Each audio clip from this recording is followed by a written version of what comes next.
mo eh. Alauna pa sa ako mga tayo. Mingan kami ni Otis. Hindi, kompleto player ka. Oo, kagabi, puwet na kami. Ito. Winaruwi kami ni Otis. Grabe kinali. Kasi Otis, bumisaklat eh. Isang lang kami ngayon ay Mark. Tapos ay 15. Double pa. Tapos ano yung punot? Dalawang high. Pero pabira yung makabisaklot ka eh. Pabira talaga yun. Masarap ka eh. Ako ngayon ako laro namin may bumisaklat eh. Ayaw ko maniwala sa akin. Nagkala ko rin. Kala ko nag-lolo-lolo Sa akin, din siya. 95. Nakakawi ka ba? Kailan ka nakawi? Namatayin si nani ko. 2007.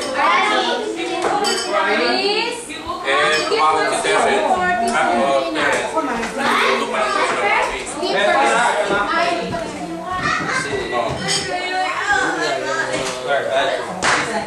Gusto ko nga namin dito. Alam mo yung nakausap ako kahapon sa... Kumatay kasi ako sa kasalan sa Chicago. Alam mo yung sa ano yung pound? Sa September doon, may sale. $189 round trip. 189 sa States. Sa... Oh, pero... Kahit na 189. San Francisco, anong Manila. Magkano lang Detroit to San Francisco? Oo, dito ka sa Detroit siguro. Hindi kasi wala kang pala dito eh. Kaya nilipat ko kayo Detroit sa San Francisco.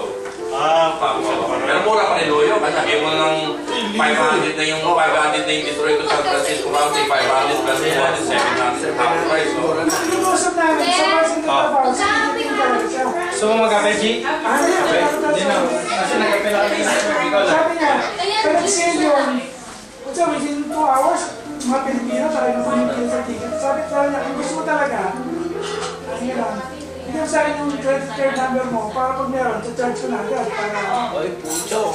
Ano no? Yun no? Ano para sigurado makukuha mo? Oo. Kailangan hindi ba ano yun? Takatakas sila. Ito Makaisa-engine nun no? Makaisa-engine. Pagkano pala, nakanggapin ng sabihin na kunwari, binigyan ka ng check na bilang $1,000. Yung pinatawag sa'yo, sabi niya, yung sabi niya, nagkamali sila ng mail sa iba pala ibibigay. Sabi niya, for your inconvenience, just give me, just send me a $900 check, sa'yo na yung 100. Because pag pinadala mo naman ng $900 check, pinakas mo yung 1,000 po, ano pala yun? Fake check eh. Oo, fraud. Kaya alam mo, kumita ka na ng 100, yung pala. Mas magigimik na sa Pilipino itong mga puti. Sa nakuhan eh. Mga cuts nila, no? Oo, pagkala ka na ng 1,000, sabi, balik mo na lang 900. Kasi 900. Tapos pag-encash mo, peke. Tapos pag-peke pala yung kaya nalugi ka ng 900. Asa misis mo? Dali dito. Gusto sana mag-sip eh. Sisip pa sana eh. Oras na speedy na din yung asawa ko eh. Puta Diyo, umandar yata yan nung umandar Oo, ka. pinapandar ko. Tara mo. Nakatape pala kayo. Nakatape. Siyempre.